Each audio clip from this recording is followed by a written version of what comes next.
आप सभी छात्रों का एक बार पुनः स्वागत है Subhash study centre YouTube channel पर।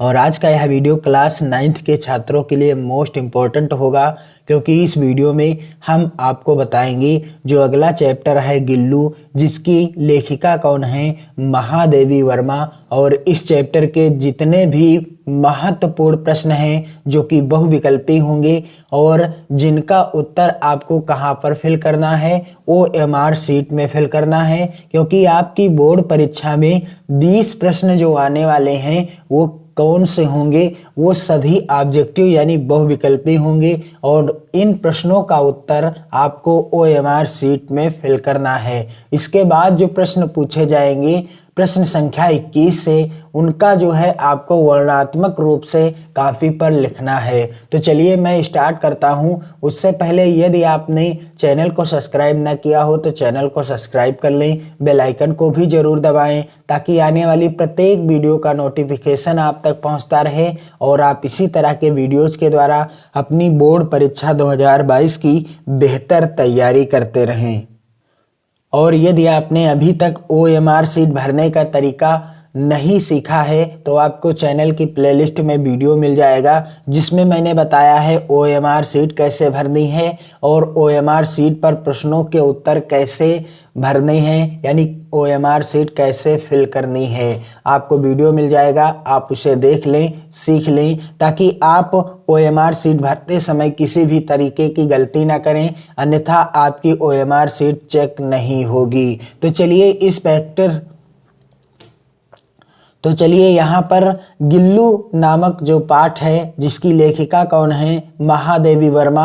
और इस चैप्टर का आज का मोस्ट इम्पोर्टेंट प्रश्न, आज सोन जूही में कैसी कली लगी है। पहला विकल्प है पीली, दूसरा विकल्प है हरी, तीसरा विकल्प है गुलाबी, चौथा विकल्प है लाल। तो राइट आंसर क्या हो जाएगा कि आज सोन जूही में कैसी कली लगी है, उत्तर हो जाएगा पीली। उत्तर क्या हो जाएगा, पीली हो जाएगा। अगला प्रश्न है, लेखिका को किसे देखकर अनायास ही एक छोटे जीव का स्मरण हो जाता है। लेखिका अर्थात महादेवी वर्मा जी किसे देखकर किसी छोटे जीव का स्मरण कर लेती हैं। तो यहाँ पर विकल्प दिया गया है, पहला सोन जूही में लगी कली को, दूसरा विकल्प लता की सघन हरितिमा को, तीसरा विकल्प सोन जूही की जड़ को और चौथा विकल्प इनमें से किसी को नहीं। तो उत्तर क्या हो जाएगा कि लेखिका को किसे देखकर अनायास ही एक छोटे जीव का स्मरण हो आया, पहला ही विकल्प सही है, सोन जूही में लगी कली को।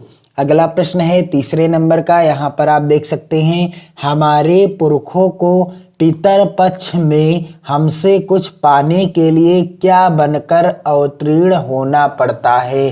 पहला विकल्प है गरुड़, दूसरा विकल्प है मयूर, तीसरा है हंस और चौथा है काक अर्थात कावा। तो हमारे पुरखों को पितर पक्ष में हमसे कुछ पाने के लिए क्या बनकर अवतीर्ण होना पड़ता है। राइट आंसर हो जाएगा काक अर्थात कावा।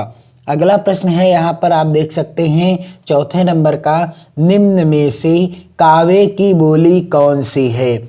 आपको बताना है दिए गए विकल्पों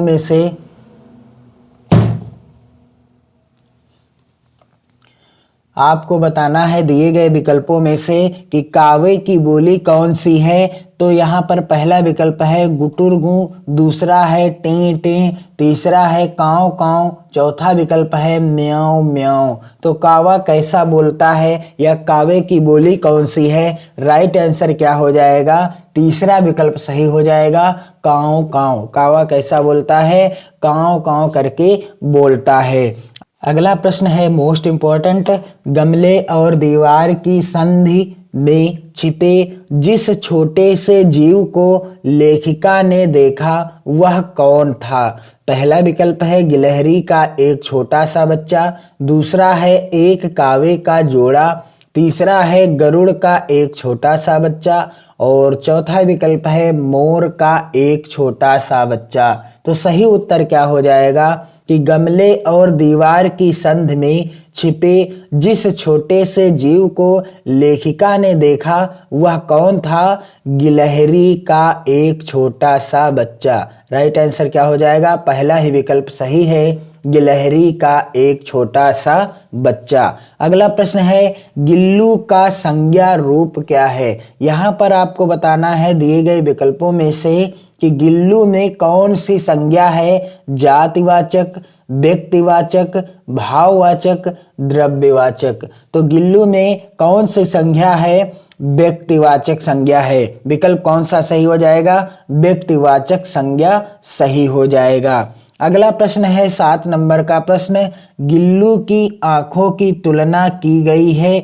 यहाँ पर विकल्प दिए गए हैं कांच के मनकों से, दूसरा विकल्प है बिल्ली की आंखों से, तीसरा है हीरे के मनकों से और चौथा विकल्प है चांदी के मनकों से। तो इस प्रश्न का सही उत्तर क्या हो जाएगा कि गिल्लू की आंखों की तुलना की गई है किसके मनकों से? कांच के मनकों से। किसके समान गिल्लू की आंखों की तुलना की गई है? कांच के मनकों से। अगला प्रश्न है मोस्ट इंपॉर्टेंट प्रश्न है, निम्न में से भूख लगने पर गिल्लू लेखिका को क्या संकेत देता था?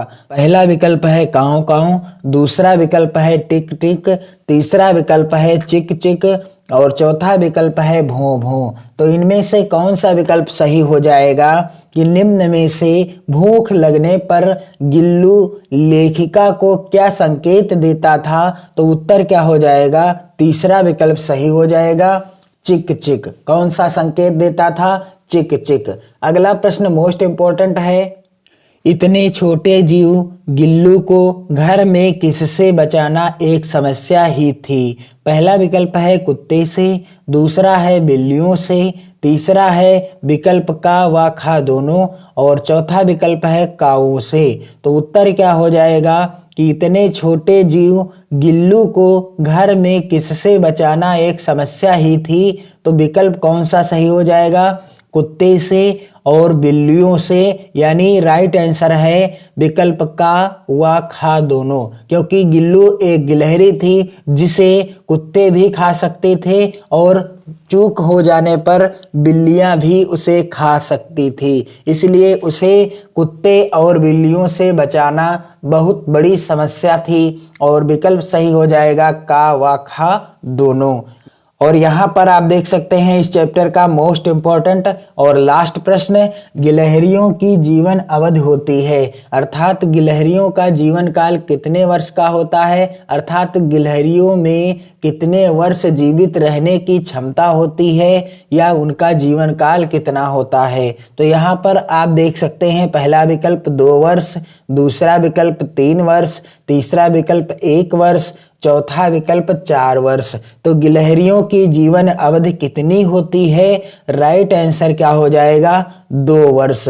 गिलहरियां 2 साल तक जीवित रह सकती हैं। तो ये थे इस चैप्टर के मोस्ट इंपॉर्टेंट प्रश्न जो आपकी 2022 बोर्ड परीक्षा के लिए काफ़ी ज़्यादा इंपॉर्टेंट हैं, क्योंकि आपकी OMR सीट को फिल करने के लिए 20 ऑब्जेक्टिव प्रश्न पूछे जाएंगे और ये 20 प्रश्न आपके गद्यांश से, पद्यांश से, जीवन परिचय से, व्याकरण खंड से, सभी से रिलेटेड होंगे। तो आपको इन प्रश्नों को भी तैयार कर लेना है और साथ ही साथ आपको चैनल की प्लेलिस्ट में मॉडल पेपर से संबंधित वीडियो मिल जाएगा, जिसमें मैंने आपको पेपर का सॉल्यूशन दिया है और यह भी बताया है कि कैसे आपको OMR सीट फिल करनी है और कैसे आपको प्रश्नों का उत्तर अपनी बोर्ड परीक्षा में लिखना है। आप चैनल के साथ जुड़ें, चैनल को सब्सक्राइब कर लें, वीडियो को ज़्यादा से ज़्यादा मित्रों में शेयर करें, कमेंट करें और अपनी पढ़ाई की बेहतर तैयारी करिए। हमेशा खुश रहिए, अपना और अपने परिवारजनों का हमेशा ख्याल रखिए।